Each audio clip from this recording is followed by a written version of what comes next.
उसके नबियों पे, उसके दासों पर विश्वास करो तो तुम कृतार्थ हो जाओगे। कृतार्थ का मतलब होता है कामयाब हो जाओगे, बरकत को पाओगे, प्रोस्पेरिटी, धन और महिमा को पाओगे। क्या करने के बाद? जब तुम मेरे दासों की बात को मानोगे, जो वो तुम्हें करने के लिए कहते हैं। और अगर इस वचन को तोड़ दिया जाए, चाहे आप हो चाहे मैं हूं, अगर मैं इसको तोड़ देता हूं, तो जो वचन उसके आगे लिखा गया कि तू कृतार्थ होगा, कामयाब होगा, धन होगा, क्या वो चीज मेरी लाइफ में कभी वापस आएगी? कभी नहीं आएगी। बाइबल में लिखा परमेश्वर हर चीज बदलने के लिए तैयार है, पर वो कभी अपना वचन नहीं पलट सकता, अपने वचन से नहीं मुकर सकता, अपने वायदे से मुकर नहीं सकता। अगर उसने वचन कहा और तुमने नहीं माना, तो यह आपका फॉल्ट है, यह आपकी गलती है, परमेश्वर का इसमें दोष नहीं। इस महीने मैंने आपको बताया, इस पूरे महीने में सिर्फ आपको यह बताऊंगा कि परमेश्वर ने वचन के माध्यम से कैसे लिखा कि आपको धन की आशीष दी जाएगी, कैसे एक गरीबी और कर्जे से बाहर निकला जा सकता है, कैसे परमेश्वर एक व्यक्ति को गरीबी से उठा के धनवान बनाता है। इस पूरे महीने हर संडे, हर वीरवार को यही मैं शिक्षा दूंगा, हर तरीके से। और मेरा विश्वास है जब महीने के एंड में एक बड़ी मीटिंग होगी, आप में से बहुत सारे लोग अपने बिजनेस से और बड़ी जॉब के साथ आशीषित हो गए यीशु के नाम में। हालेलुया। पर वही चीज जो मैंने अभी बोली, अगर वचन को मानोगे तो, सुन के भूल जाओगे तो फिर हम कुछ नहीं कर सकते। क्योंकि बाइबल में लिखा, वो व्यक्ति जो वचन सुनने के बाद भूल जाता, वो ऐसा व्यक्ति है जो शीशे में अपना चेहरा देखता है और थोड़ी देर बाद भूल जाता है। शीशे में का एग्जाम्पल क्यों दिया परमेश्वर ने?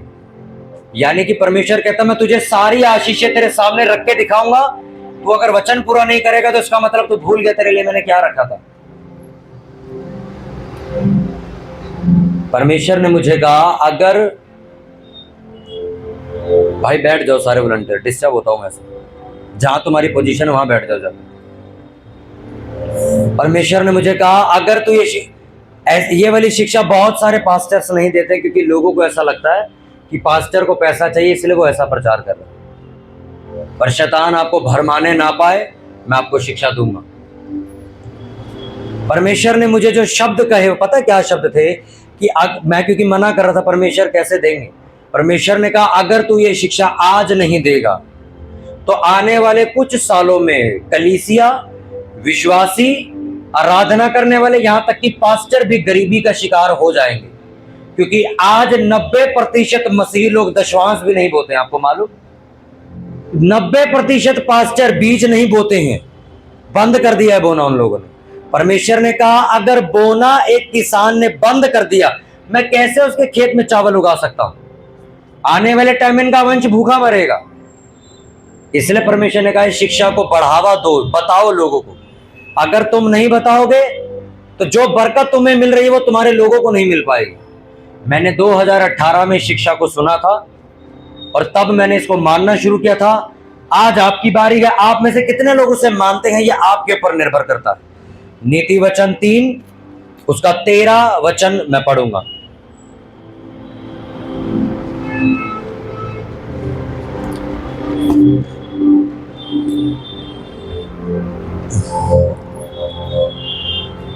नीति वचन 3 उसका 13 वचन मैं पढ़ूंगा। आसपास सभी लोग अब शांति बनाए रखें, अपने आसपास डिस्टर्बेंस ना होने दे, क्योंकि यह वचन बहुत समझने वाला वचन। भाई बाहर से कुछ लोगों को इधर बिठा दो ना, अगर जगह है तो। ये खाली क्यों रखा हुआ है? बिठा दो ना बाहर वालों को अंदर ही। इस तरह वाले क्यों, ये दीवार के पीछे क्यों बिठाए लोगों को? यहाँ बिठाओ, जगह है तो। वो प्रचार नहीं सुन पाते फिर। हालेलुया। नीति वचन 3 उसका 13 वचन हम निकालेंगे।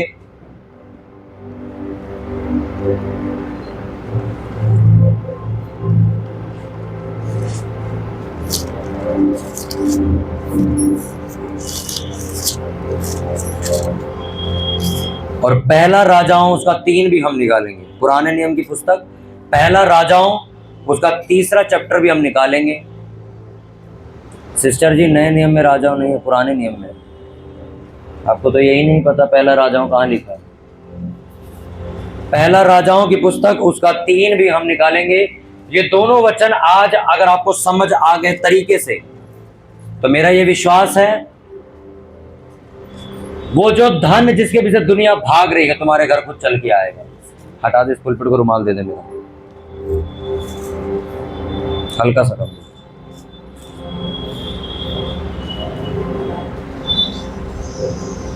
ठंडा पानी। नीति वचन 3 उसका 13 में सबसे पहले पढ़ूंगा, आप सभी लोग ध्यान से सुनेंगे।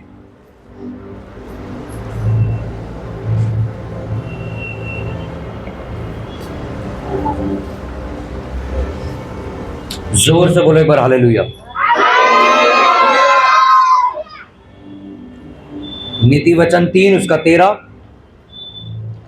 क्या ही धन्य है वह मनुष्य जो बुद्धि पाए और वह मनुष्य जो समझ प्राप्त करे, क्योंकि बुद्धि की प्राप्ति चांदी की प्राप्ति से बड़ी और उसका लाभ चोखे सोने के लाभ से भी उत्तम। वह मूंगे से अधिक अनमोल है और जितनी वस्तुओं की तू लालसा करता है उनमें से कोई भी उसके तुल्य ना ठहरेगी। उसके दाहिने हाथ में दीर्घायु और उसके बाएं हाथ में धन और महिमा है। उसके मार्ग आनंददायक हैं और उसके सब मार्ग कुशल के हैं।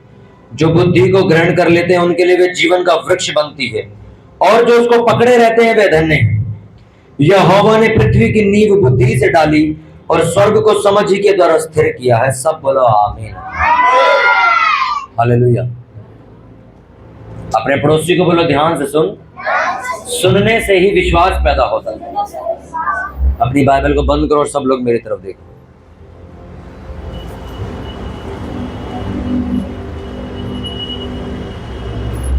बहुत सारे लोगों को ऐसा लगता है कि जो धन के ऊपर किया जाने वाला प्रचार है वो शैतान की ओर से। अगर ऐसा होता तो परमेश्वर कभी भी धन के बारे में वचन नहीं लिखता। अगर धन के ऊपर प्रचार शैतान की ओर से होता तो परमेश्वर कभी भी अब्राहम को इतना धनवान नहीं बनाता कि उसके देश का राजा भी उससे गरीब था। अगर धन की आशीष शैतान की ओर से है तो कभी भी सुलेमान इतना रईस नहीं होता, इजहाक इतना रईस नहीं होता, ऐसा कभी नहीं होता। बाइबल में लिखा धन यहोवा की आशीष से मिलता है और वो उसके साथ दुख नहीं मिलाता। ये वचन परमेश्वर ने लिखा है। कितनों को बाहर आवाज आ रही सबको? हालेलुया। जब मांगो तब दे दी। जितने लोग धन के अंदर संघर्ष करते हैं, आप एक बात को नजरिए से देखो या आप एक बात नोटिस करोगे कि वो सारे के सारे लोग वो लोग हैं जो ना कभी कुछ बोते हैं, कभी कभी दशमांश भी चोरी कर लेते हैं, जो कमाते हैं उसमें से परमेश्वर का हिस्सा वो नहीं निकालते। मेरे पास बहुत सारे ऐसे लोग आते हैं मिलने के लिए जो जब वो ये कहते हैं कि हमारे घर में कर्जा और पैसा दवाइयों में जाता, मैं उनसे एक ही सवाल पूछता हूं, आपका दशमांश कहां है? वो कहते हैं दशमांश हमारा खर्च हो जाता है। बाइबल ऐसा बताती कि जो कोई परमेश्वर की भेंट चोरी करता है, जो कोई परमेश्वर का हिस्सा चोरी करता है, आप जब परमेश्वर का हिस्सा खर्च कर देते हो तो उसका मतलब यही होता है कि आपने परमेश्वर का हिस्सा चोरी कर लिया। अगर 10,000 रुपए कमाता हूं तो उसका 1,000 रुपया 10% बनता है, उसका दशमांश 1,000 रुपया बनता है। अगर मैं उस 1,000 रुपया को खर्च दूं तो इसका मतलब मैंने क्या किया? भले ही मेरे घर में कोई व्यक्ति मर रहा हो, परमेश्वर ने कहा तुम उसे खर्च नहीं कर सकते। आज लोग कहते हैं हमने उस 1,000 रुपए का भंडारा करवा दिया। किसने कहा था? यही प्रॉब्लम है आज चर्चों में, यही प्रॉब्लम है मसीह लोगों में। जो लिखा है उसको पूरा करो। बाइबल में लिखा तुम अपनी भेंट से किसी की मदद कर सकते हो, अपनी भेंट से तुम्हें दान पुण्य का काम कर सकते हो, पर दशमांश कभी तुम खर्च नहीं कर सकते किसी भी जगह, भले किसी को दान ही क्यों ना देना। लिखा दशमांश सिर्फ चर्च में दिया जाता और कहीं नहीं दिया जाता। एक टाइम था 2017-18 का, जब मुझे इतना मालूम नहीं था, तो मैं भी अपना दशमांश क्या करता था, जब मेरा दशमांश निकलता था तो मैं उसका बाहर लंगर करवा देता था। एक दिन जब बहुत ज्यादा गरीबी मैंने देखी, जब मेरा काम भी बंद हो गया, यहाँ तक कि चर्च में लंगर बनाने तक के पैसे खत्म हो गए, मैंने एक भविष्यवक्ता को फोन मिला और मैंने उनसे पूछा कि ऐसा क्यों है, मैं तो अपना दशमांश भी निकालता हूँ, हमारे चर्च में इतनी गरीबी क्यों है? तो उन्होंने मुझे जवाब दिया, कहते तुम दशमांश? मैं कहा हाँ निकालते हो। कहते कहाँ देते हो? मैं कहा देता तो मैं कहीं भी नहीं, उसको बांट देता हूँ बाहर। कहते यही मिस्टेक है। उन्होंने मेरे से वचन निकलवाया मलाकी 3:10, कहते उसमें पढ़ो क्या लिखा है। उसमें लिखा था कि तुम्हारे दशमांश सिर्फ भवन में आने चाहिए। मैं कहा ठीक है। मैं कहा तो कहते हैं आपको लंगर कराना, आप अपनी जेब से, अपनी बेड, अपनी खुशी जो मर्जी कराओ, पर जो आपका कमाई का 10वां हिस्सा है वो कभी खर्च मत करना कहीं भी। उस दिन से मैंने वो बंद किया काम और अपना दशवांश बोना चर्च में शुरू किया। वो दिन और आज का दिन है। फिर ना मेरी कभी जॉब छूटी है, ना मैंने कभी बिना जॉब के मैं घर बैठा हूं, ना ही मेरे को कभी किसी चीज के लिए मैंने कर्जा लिया है किसी से, ना ही मैंने कोई कर्जा लेके कपड़े खरीदे। मैंने आज तक कोई कर्जा नहीं लिया और आज मेरा अपना बिजनेस है, जॉब मैंने छोड़ दी। कितनों को समझ आ रही है? हालेलुया। अब आपको बहुत सारे मसीह ऐसी नसीहतें देता मिलेंगे, आप दशवांश, मैं तो ब्रदर दशवांश अपना गरीबों में बांट देता हूं, मैं तो अपना दशवांश ब्रदर गरीबों में खाना खिला देता हूं। बाइबल में लिखा है क्या करने के लिए? क्योंकि शैतान ने उनको भरमाया है ये कह के चर्च में मत दियो, पैसा तो पास्टर खा जाएगा, एक काम कर इसको बाहर बांट दे। वो पागल बना रहा है तुम्हें, क्योंकि उसको मालूम है किसी तरह इससे वचन पूरा नहीं करवाना है मुझे। तूने दशवांश निकाली, ठीक है, एक काम कर भारी खर्च कर दे, चर्च नहीं जाना चाहिए। क्योंकि अगर ये पैसा चर्च चला गया क्या होगा? फिर ये पैसा सुसमाचार में लगा दिया जाएगा, पैम्पलेट बांटने में लगा दिया जाएगा, लोगों के घर घर में यीशु मसीह का प्रचार फैलाने में लगा दिया जाएगा, और किसी नशे वाले व्यक्ति को जब वो पैम्पलेट मिलेगा वो चर्च आएगा और वो छूट जाएगा और सेवा करने लग जाएगा। ये चीज शैतान नहीं चाहता, इसलिए वो चाहता है कि आप कभी भी चर्च में अपना पैसा ना वो बाहर खर्च कर दो। कितनों को यहां तक बात समझ आ गई? वचन में क्या लिखा?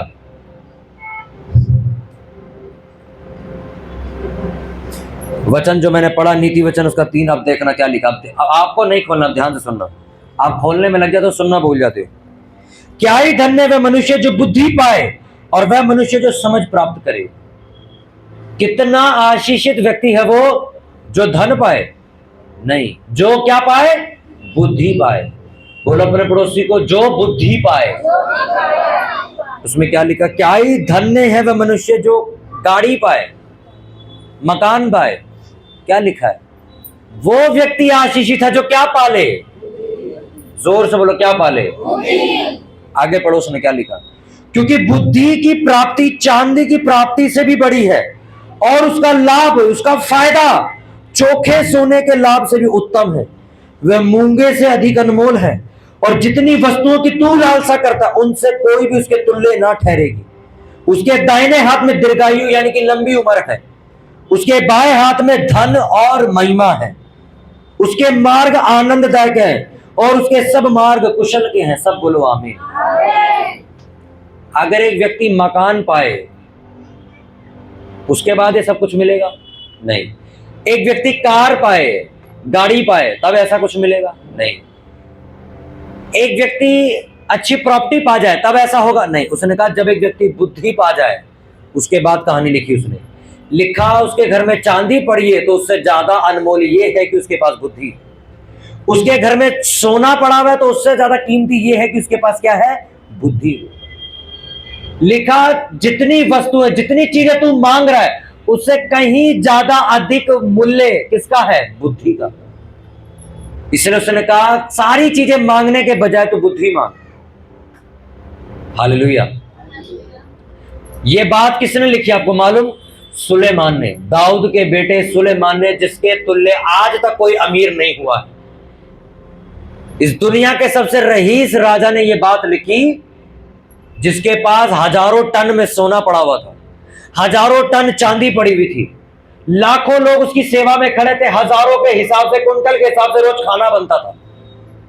वो व्यक्ति क्या लिखता है कि मेरे घर में लाखों करोड़ों टन अगर सोना पड़ा हुआ है तो लिखा उससे कहीं अधिक फायदेमंद ये है कि मेरे पास क्या है? बुद्धि।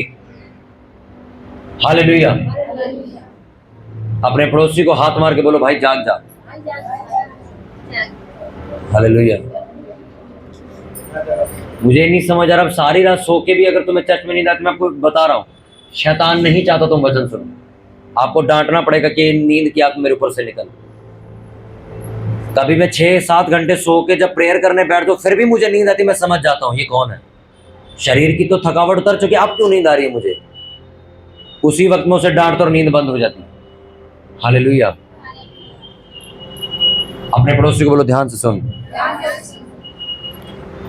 उसने कहा कि अगर तेरे पास बुद्धि आ जाए तो लिखा वो चोखे सोने से ज्यादा उत्तम होगी।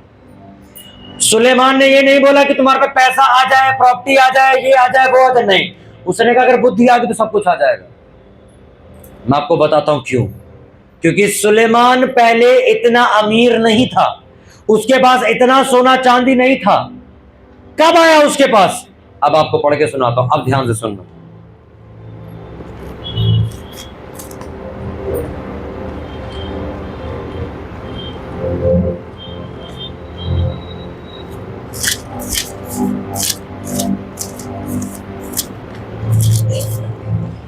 वचन में लिखा कि जब उसने 1000 होम बलियां चढ़ाई सुलेमान ने ऊंचे स्थान पर जाके परमेश्वर के आगे, तो बाइबल ऐसा बताती है जब उसने बलियां दी, बलियां 1000 बैल उसने काट दिए, परमेश्वर के लिए दान कर दिए। ऐसा करने के बाद बाइबल ऐसा बताती है उसको रात को एक स्वप्न आता है। क्या आता है? जोर से बोलो, क्या आता है? उसको एक स्वप्न आता है और बाइबल ऐसा बताती है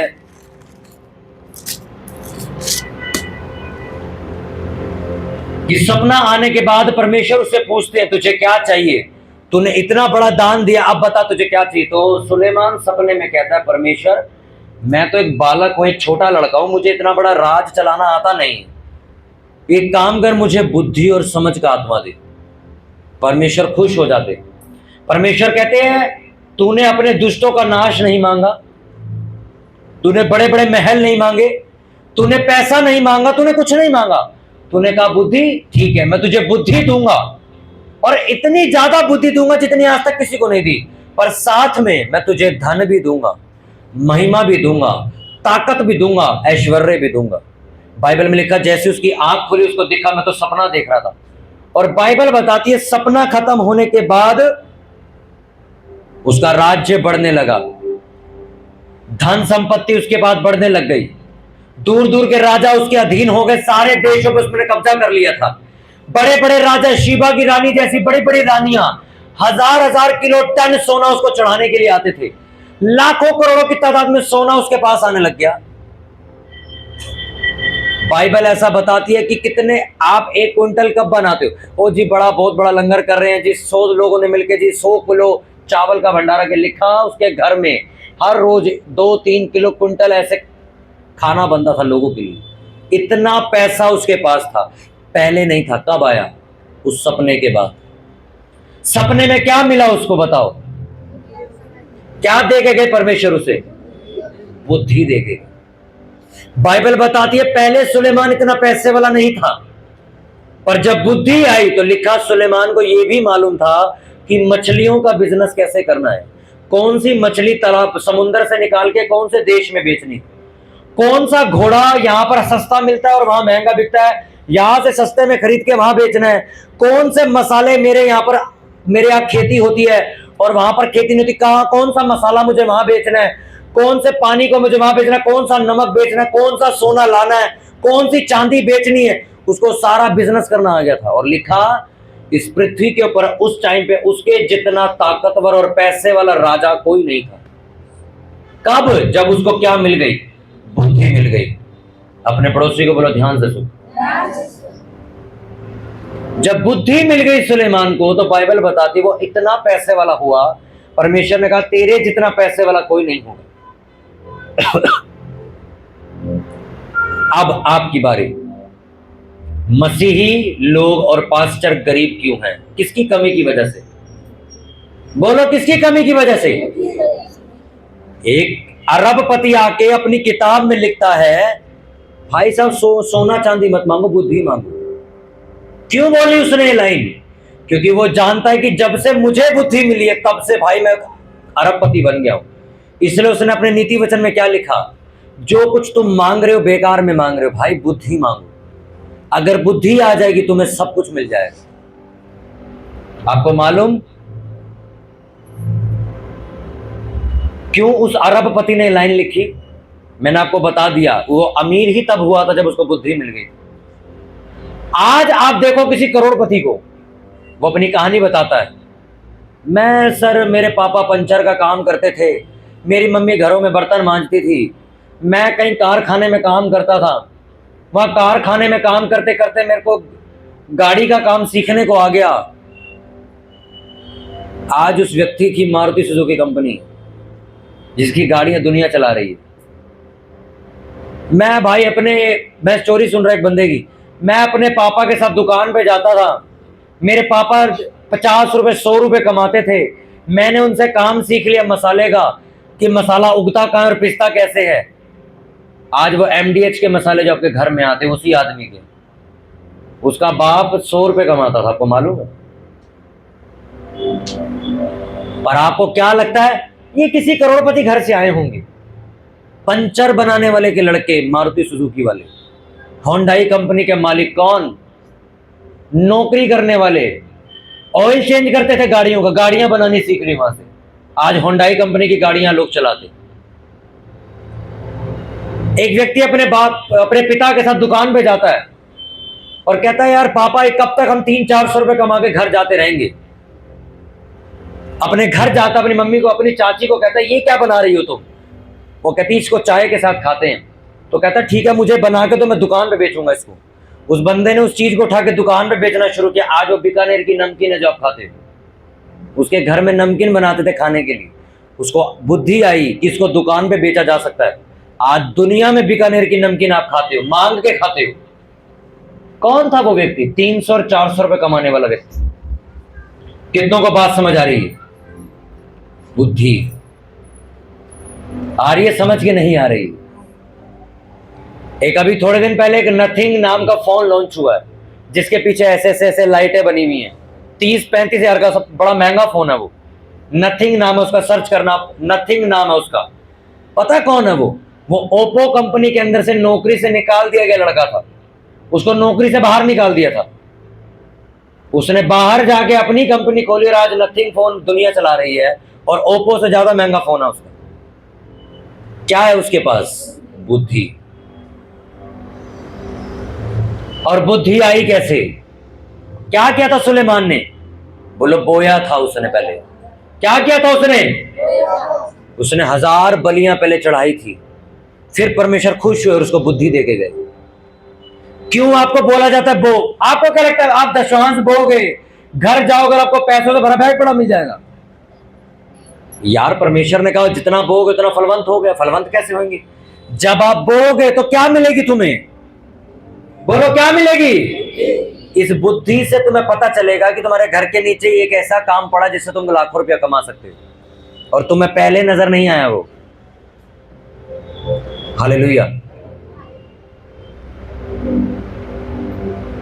जब आप बोना शुरू करते हो, आपका माइंड इतना ओपन हो जाता है, आप ऐसे बैठोगे सड़क पर, देखोगे ये 10 रुपए का बिकता, मैं इसको 100 रुपए का बेच दूंगा।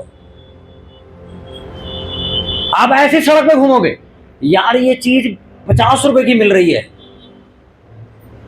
मैं इसको इंटरनेट पे 500 रुपए का बेच दूंगा।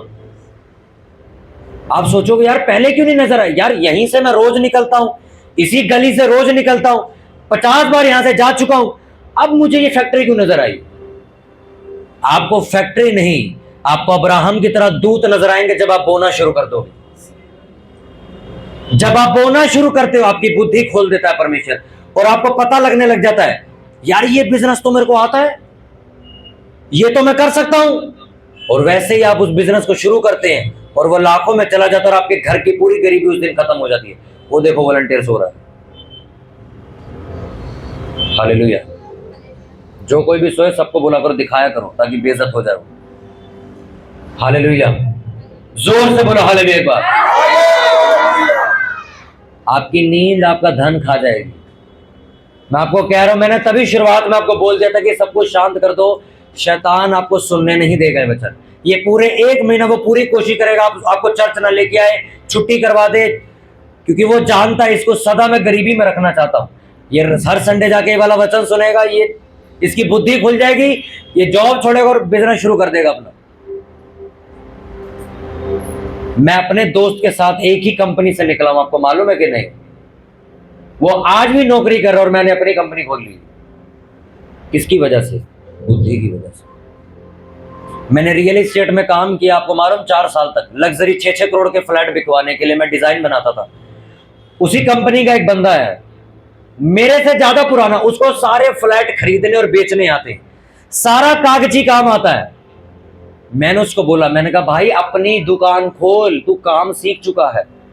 वो आज भी 13,000 की नौकरी में खुश है और मैं वहां से निकल के अपना काम खोल चुका हूं। मैंने उसको बोला, मैंने कहा भाई मुझे, मेरे से ज्यादा तेरे को काम आता, तू मेरे से पुराना लगा हुआ है, तेरे को अब तक अपना काम खोल, अपनी फर्म खोल देनी चाहिए थी। पर वो क्या कहता है, भैया क्या बिजनेस है भैया, समझ नहीं आता, हिसाब नहीं समझ आता है। मैंने उसको बोला, अरे थोड़े दिन मैं तेरे को काम सिखा दूंगा, तू अपनी दुकान खोल। नहीं नहीं नहीं यश भैया यार, काम नहीं समझ आता मुझे। क्या नहीं है? एक ड्राइवर गाड़ी चलाता है, ओला उबर में देखा गाड़ी चलती है। एक व्यक्ति के पास बुद्धि है, वो कहता है मैं गाड़ी चलाऊंगा ओला उबर की, ठीक है, पैसे कमाऊंगा। पैसे कमाएगा, गाड़ी अपनी फ्री कर लेगा कर्जे से। उसके बाद वो पता क्या करेगा, एक गाड़ी और कर्जे पे लेगा। अब वो कर्जा नहीं भरेगा, पता वो क्या करेगा, ड्राइवर गाड़ी चलाएगा और तेरी जो तू कमा के देगा ना, इसी से मैं तेरी ईएमआई भर दूंगा। यानी कि जो वो कमा रहा है उसी से उसने ईएमआई भर दी, और उसका ऊपर का जो 10-15 हजार का प्रॉफिट बचा, 20,000 उसकी तनख्वाह देने के बाद, वो मालिक को बच गया मुफ्त का। ये 10,000 वो जोड़ रहा है, ईएमआई ड्राइवर की कमाई से जा रही है। अब सुनते जाओ, 3 साल बाद वो गाड़ी भी कर्जे से आजाद हो गई। कितनी गाड़ी हो गई? अब वो क्या करेगा, अब वो फिर से कर्जे पे गाड़ी लेगा, फिर से तीसरा ड्राइवर रखेगा और बोलेगा चला इसको, जो तू पैसे कमाएगा आधे तू ले जाइए, आधे मुझे दियो, उस आधे पैसे की मैं ईएमआई भर दूंगा। और उसमें से जो 500-600 बच रहे वो भी किसके पास जा रहे हैं? अब मालिक के पास लाखों रुपए इकट्ठा हो रहा है, 3 गाड़ियों का पैसा। अब जब चौथी गाड़ी लेने की बारी आएगी, अब वो कर्जे पे नहीं लेगा, उसको मालूम है मेरे अकाउंट में पहले से 6 लाख पड़े। अब जो गाड़ी चलेगी, ड्राइवर की कमाई किसके पास जाएगी? मालिक के पास। जो ऊपर की कमाई आ रही वो किसके पास जा रही है? ये बना नहीं बना 50 लाख का आदमी, एक ड्राइवर, बुद्धि। पर अगर ये बंद पड़ी है तो जो गाड़ी उसमें से भी नहीं कमा पाओगे। तो मेरे सामने एक व्यक्ति, हमारा एक जानकार है, अन्य जाति, वो कर्जे से निकल के उसने 6 गाड़ियां डाली अपनी, कर्जे से निकल के। और मसीही नहीं है वो, 6 गाड़ियां हैं, उस 6 पता नहीं कितनी गाड़ी है उसकी, 8 गाड़ी है उसकी, 8 गाड़ी है उसकी। हमारे सामने वो पार्क में जुआ हार गया था तो लोग उसे मारने के लिए भागे थे। जुए में घर भी गिरवी डाल दिया था उसने, बर्बाद हो गया था। आज 8 गाड़ी है उसकी, दाढ़ी सफेद हो चुकी है, बुजुर्ग हो चुका है, पर पीछे बहुत कुछ छोड़ के जाएगा वो। 8 गाड़ी, आप समझते हो? अगर वो मरे से मरा 20,000 भी निकाल लेता उसमें से, आप हिसाब लगाओ 8 गाड़ी का कितना हुआ, 2,40,000 के आसपास। अरे लोग अमीर पैदा नहीं हुए हैं, बुद्धि मांगी है उन्होंने परमेश्वर से। एक लेडीज चर्च में आई, मैंने उससे पूछा, मैं कहा, कहती मेरा हस्बैंड तो कमाता नहीं, हम बड़े गरीबी में जा रहे हैं। मैंने उसको बोला, मैं कहा तुम्हें कुछ आता है? कहती सिलाई आती है। मैं कहा टेलर का काम शुरू करो। कहती कैसे करेंगे ये वो। मैंने कहा क्या दिक्कत है? कहती मशीन 5,000, मैं 5,000 मेरे से ले जाओ, बिजनेस शुरू करो, 500 रुपए का बोर्ड बनाओ, घर के बाहर लगाओ। एक सूट से कौन करता है यहाँ सिलाई? आप लोग करते हैं। एक सूट से कितनी कमाई होती, चलो बताओ? 250 रुपए, चलो आपने एक सूट से कमा ली। अभी तक कोई नहीं जानता आपको, नॉर्मली आस पड़ोस वाले जो जानकर दे जाते। आपने अपने आप को थोड़ा प्रमोट कर दिया, आपने बोर्ड लगा दिया बाहर, थोड़ा व्हाट्सएप पे भी लिख लिख के डालने लग गए, स्टेटस पे डालने लग गए। हिसाब लगाओ, औरतें सूट नहीं पहनेंगी क्या? हर 2 हफ्ते में एक नया सूट लेती है औरत। तुम सोचो तुम पे कितना काम है, अगर अपनी इनकम लगा लो कितनी पहुंच जाएगी वो। मैं नहीं कहता तुम 100 करोड़ कमा लोगे, पर तुम इतना कमा लोगे जितना एक तनख्वाह कमाने वाला नहीं कमा सकता। तुम 85,000 घर पे बैठ के छाप दोगे। अब जब तुम पे 50,000 आएगा, तुम कहोगे मैं खर्च, तो औरतों की आदत है जोड़ने की, अब वो पैसा जोड़ेगी, वो क्या कहेगी? क्यों ना एक काम किया जाए, किराए पे जगह ली जाए और 2 लेडी से और बिठाती हूँ और सूट का काम और बढ़ाती हूँ, वही 50,000 इनकम 1.5 लाख पहुंच जाएगी। फिर वो थोड़े टाइम बाद सोचेगी यार मेरे पे पैसा तो है, एक काम करती हूँ, 3-4 मशीनें और लगाती हूँ और 2-3 लड़कियों को सिखाने के पर्पज से बुलाती हूँ, जिसको सिलाई सीखनी आ जाओ, फ्री में सिखाएंगे। फ्री में सिखाओगे थोड़ी, आप जो सूट आएंगे उनसे काम करवाओगे, तुम्हारी मेहनत बच गई। तुम फिर पता कैसे ऐसे बैठ के 2 लाख रुपए महीना कमाओगे? अब सोचो इस जिंदगी से वापस बैक चले जाओ, तुम आज जीरो पे बैठे, कोई पैसा लगा तुम्हारा, तुमने पैसा कमा के अपना बिजनेस चालू किया। बुद्धि, अगर बुद्धि तुम्हें मिल जाए, तुम क्या कर सकते हो तुम्हें भी नहीं मालूम।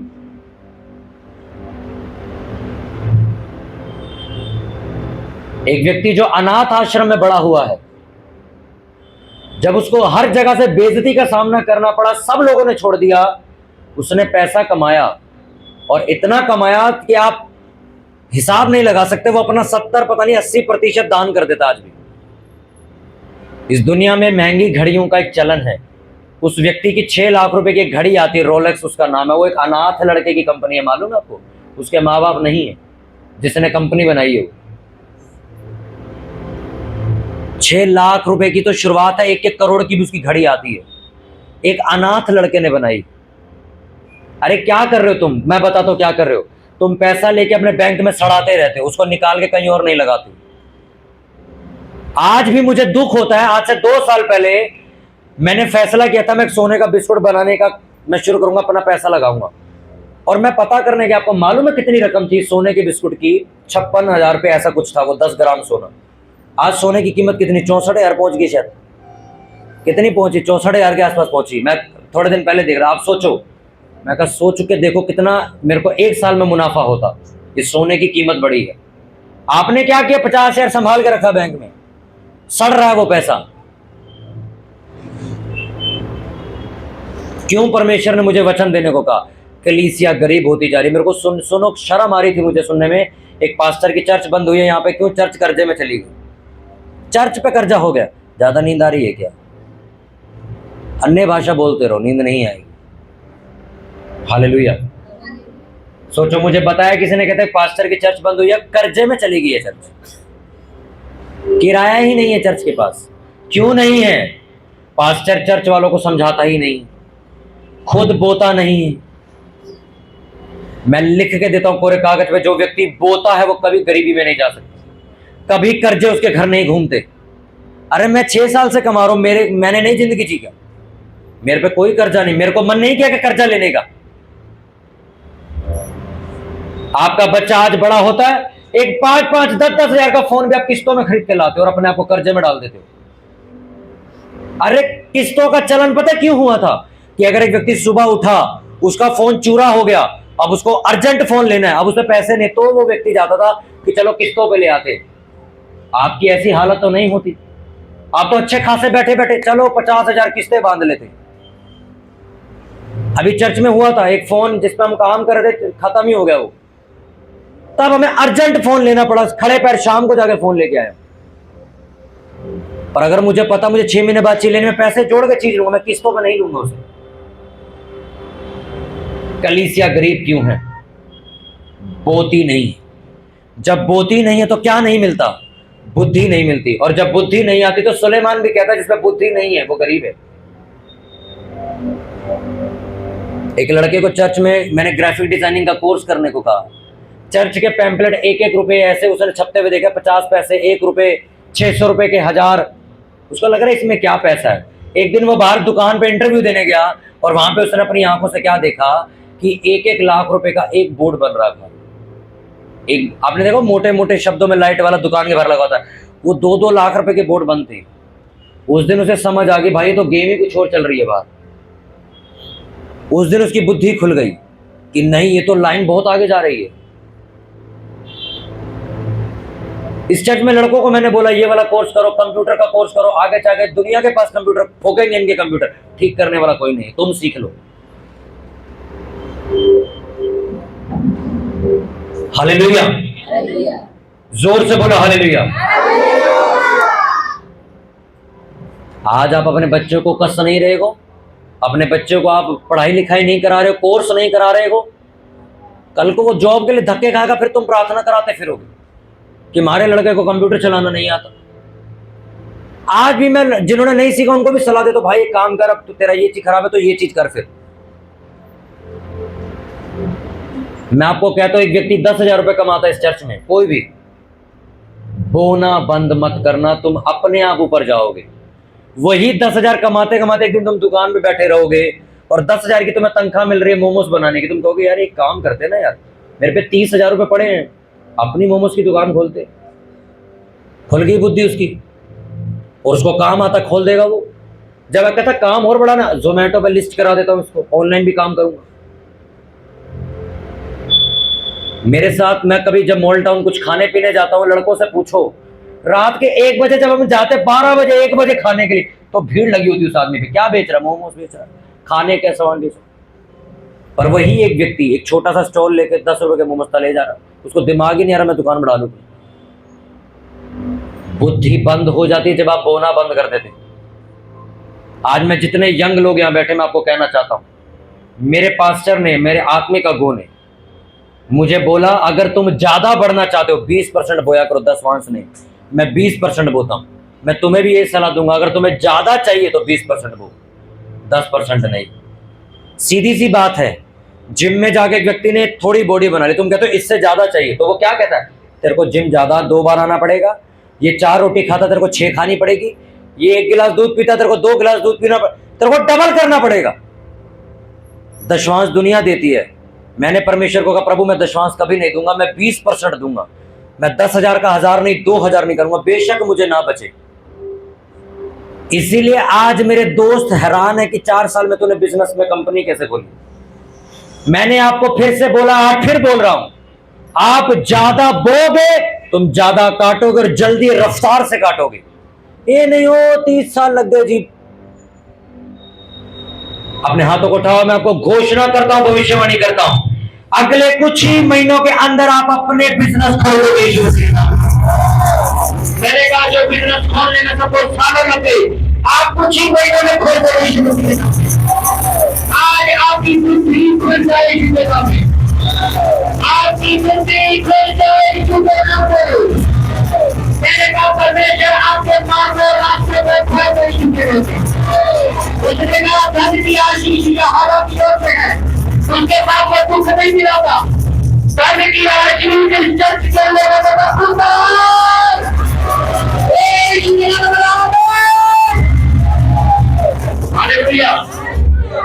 जितने लोग तैयार है इस काम को करने के लिए, आपका परिवार नहीं बोता, समझाओ जाके उन्हें। आपके बच्चे नौकरी करते, बोते नहीं है, समझाओ उन्हें जाके। आपका हस्बैंड चर्च नहीं आता, समझाओ उसे जाके कि बोना जरूरी है। लिखा भेंट तुम्हारे रास्तों को खोल देती। तुम जितना बोते जाओगे, हो सकता है पूरे साल तुम्हें परमेश्वर गरीबी में रखे, पर अगला साल जब चढ़ेगा तुम हैरान हो जाओगे ये क्या हुआ है। 26 दिसंबर 2023 को मैं सुबह जब प्रेयर करके सो रहा था, तो परमेश्वर ने मुझे बोला तू नौकरी आज से नहीं जाएगा। और मैंने परमेश्वर को बोला, परमेश्वर 10,000 रुपये खर्चा तो मेरे घर का ही है जो मुझे देना होता है, मैं वो कहां से लाऊंगा। परमेश्वर ने कहा जो मैंने कहा वो करो। मैंने सुबह 5 बजे जब मैं सोने जा रहा प्रेयर में, मैं दोबारा उठ गया और मैंने प्रेयर करनी शुरू करी, परमेश्वर मैं बेचैन हो रहा हूं, और मेरी बहुत अच्छी जॉब लगी थी भागीरथ पैलेस में। मेरी हमेशा से इच्छा थी मैं चांदनी चौक या सदर बाजार में मेरी जॉब लग जाए, और लग भी गई। 27 दिसंबर का दिन, अभी पिछले साल 2023 में क्रिसमस के बाद मैं एक दिन जॉब पे गया, अगले दिन आया, प्रेयर करी, मेरा मन बेचैन हुआ, मैंने प्रेयर करी, परमेश्वर नहीं जाना। मैं कहा परमेश्वर, कहते अब तेरे को जिंदगी भर नहीं जाना, मैं कुछ देने वाला हूं तुझे। मैंने प्रेयर करी, मैंने कहा परमेश्वर यार खर्चा कैसे चलेगा यार, नया साल आ रहा, भी खर्चे भी बहुत है, चर्च में भी खर्चे बहुत है। मैंने प्रेयर करी, 15 मिनट मैंने प्रार्थना करी, मैंने परमेश्वर को बोला, मैंने कहा परमेश्वर अगर तू चाहता मैं जीवन भर जॉब पर ना जाऊं और तू मेरे लिए कुछ और सोच रहा है, तो मैं चिन्ह मांगता हूं। अभी मेरे जेब में फोन पड़ा हुआ है, मैं अपना फोन बाहर निकालूंगा और मेरी फोन की स्क्रीन के ऊपर 7 नंबर लिखा होना चाहिए, 7 नंबर कुछ भी लिखा हो, मैं समझ जाऊंगा मुझे जॉब पर नहीं जाना कभी भी। मैंने 15 मिनट प्रार्थना करी, मैंने फोन निकाला, 5:07 हो रहे थे। मैंने उसी दिन उस बंदे को फोन किया, भाई मैं जॉब पर नहीं आऊंगा। उसके अगले दिन मैंने जॉब छोड़ दी जीवन भर के लिए कि मैं जॉब पर नहीं जाऊंगा। मेरे घर में मेरे को खर्चा देना होता, किराया, बिल, पानी, सिलेंडर, ये सब खर्चे मैंने देने। जनवरी से लेके आज क्या चल रहा, अक्टूबर, मेरे घर में जाके पूछो, मैंने 1 महीना ये बोला कि मेरे पे पैसे नहीं। हर महीने का खर्चा अपने आप मेरे पास आता। मेरा अपना बिजनेस परमेश्वर ने चलाया, मेरे सारे खर्चे खुद निकलते हैं। मुझे अगर कपड़े लेने उसके पैसे भी मेरे पास हैं, मुझे कपड़े दिलाने तो उसके मेरे पास पैसे हैं, मुझे कोई चीज आज मेरा मन करा रात को 12 बजे खाने का, मैं वो भी खा के आता हूं।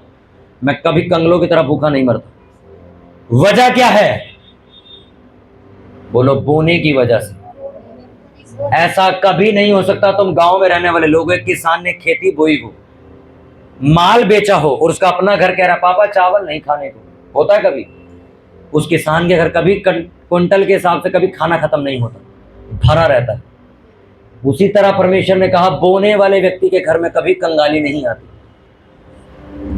हालेलुया। बुद्धि चाहिए कि सोना चाहिए? अगर आपके पास बुद्धि होगी ना, मैं आपको सच बताऊं, ये पेन दिखा जरा, अगर आपके पास सोना पड़ा छोड़ दो, सारे लोग बैठ जाओ नीचे, पीछे नजर नहीं आ रहा उन्हें, मैं आपको सच कह रहा हूं, ये बात ध्यान से समझो।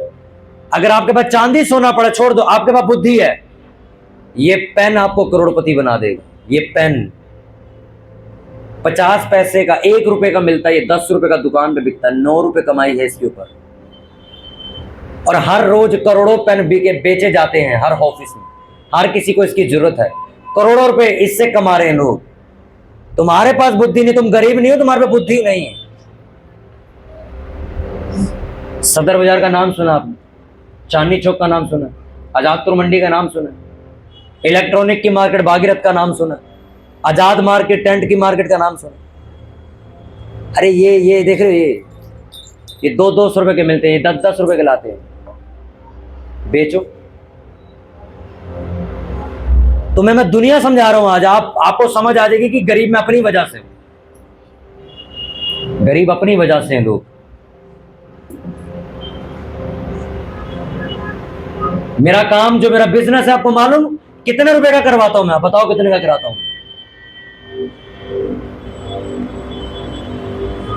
1000 रुपए में वो व्यक्ति मेरा काम करता है और मैं कस्टमर से 20,000 रुपए चार्ज मारता हूं। कुल मिला के मेरा कंपनी का खर्चा निकाल के 6,000 निकाल के मेरे को 14,000 रुपए फालतू बचता है एक आदमी से। ये काम दूसरे आदमी को आता पर वो कर नहीं रहा, वो 20,000 की नौकरी में खुश है। कैसे खुली मेरी कंपनी आपको मालूम है? मैं कंपनी में बैठा था और मेरे सामने जब वो काम कर रहा था, मैं कहता परमेश्वर, ये बंदा मुझे 30,000 रुपये तनख्वाह दे रहा है, इसको 30,000 दे रहा है, उसको 50,000, उसको 30, इसके पास कितना आ रहा है? मेरा ध्यान कभी भी नौकरी में नहीं लगा। मैं हमेशा ये सोचता था ये मालिक कहाँ से पैसा ला रहा है यार, ये बंदा 50 लाख की गाड़ी में कैसे आया? और मैं काम सीखना शुरू करता। इसी चर्च में एक लड़का, आपको मालूम है, आपको नहीं आता क्योंकि लोगों की आदत है मिलने के बाद नहीं आते। इस चर्च में एक लड़का आता था, कहता मैं मजदूरी करता हूँ इलेक्ट्रॉनिक की फैक्ट्री के अंदर। मैंने कहा तुम बोना शुरू करो, परमेश्वर तुम्हें फलवंत करेगा। उसने अपना दशवांश बोना शुरू किया। मालूम है उसकी ये लाइट लगी है ना, इसकी अपनी फैक्ट्री खोली है उसने, अपनी फैक्ट्री खोली है उसने इसकी। इसी चर्च से निकला और आज चर्च नहीं आता वो, आज पैसा आ गया उसके पास। बाइबल में लिखा ये पैसा कीड़ा लग जाएगा। तुम 100 करोड़ कमाओ पर संडे ईमानदारी से चर्च पहुंचो कि प्रभु तूने दिए, यहां तो आना ही। यहां आकर तुम बाथरूम साफ कर रहे हो, लोग कह रहे हैं भाई यार तो बड़ा पैसे वाली फर्म है। भाई चर्च जाके ये झाड़ू मारता, मालूम है तुम्हें? ये 20 बार जाके दलिया दे रहा होता लोगों को डाल के। पैसा चाहिए कि बुद्धि चाहिए? और बुद्धि कब आएगी? बोने से। बोलो बुद्धि आएगी जब मैं बोना शुरू कर दूंगा। अपने हाथों को उठाओ सभी जन। Thank you Lord Holi spirit. धन्यवाद पवित्र पवित्र मेरे सर्वशक्तिमान परमेश्वर, तेरे वचन में ऐसा लिखा है कि जिसको बुद्धि की घटी हो वह मांगे, वह बिना उल्हाना दिए तुम्हें दे देगा। अपने हाथों को उठाओ और मांगो आज परमेश्वर से। बोलो प्रभु मुझे बुद्धि का आत्मा दे, मेरे बच्चों को बुद्धि का आत्मा दे। मैं गरीब नहीं हूं, मेरे पास बुद्धि नहीं है। सुलेमान कहता है चोखे सोने से और चांदी से उत्तम यह है कि तुम बुद्धि को मांगो। अपने हाथों को उठाओ सभी जन। Thank you Lord Holi spirit. अपनी जगहों अपने स्थानों पर खड़े हो जाएंगे सभी जन और प्रार्थना करेंगे आज एक स्पेशल कि हम परमेश्वर बुद्धि को मांगते, हम समझ की आत्मा को अपने जीवन के ऊपर मांगते हैं। प्रभु आज हम तेरे भवन में अपनी प्रार्थना को लेकर आए हैं। प्रभु हमें बुद्धि और समझ का आत्मा दे परमेश्वर। अपने बीजों को, अपनी कमाई के 10 हिस्सों को अपने हाथों में उठा लेंगे सभी जन जो अपनी भेंटों, अपने दशांशों को उठाना चाहते अपने हाथों में उठा लेंगे सभी जन। उठाओ अपने हाथों को, प्रार्थना करो बीजों को लेके। थैंक यू लॉर्ड जीसस, धन्यवाद पवित्र पवित्र सर्वशक्तिमान परमेश्वर।